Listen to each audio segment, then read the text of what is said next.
दर्शकहरू नमस्ते सम्पूर्णलाई म लोकेन्द्र साई। म चाहिँ आज यतातिर है माछा पालन चाहिँ कसरी गर्दो रहेछन् भन्ने कुराहरूमा चाहिँ तपाईहरूलाई अलिकति केही कुराहरू सेयर गर्नलाई यहाँको यो दृश्य देखाउनलाई चाहिँ म आज यतातिर आइराखेको छु।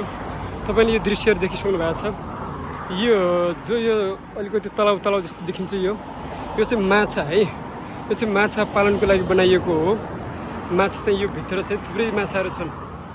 यो भित्र यो यस्तो छ। यतातिरको यो अहिले चाहिँ यहाँ मोटर चलिराखेको छ यो हैन। त्यतातिरको एउटा माछा पालन गर्ने तरिका यो।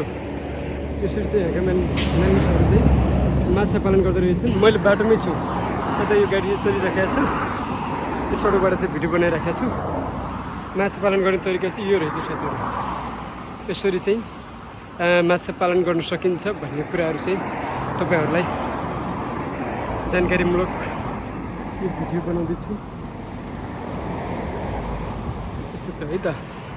अनि यतातिरको यो समुद्र, सानो समुद्र छ यतातिर। यही नै हो है त आजको भिडियो।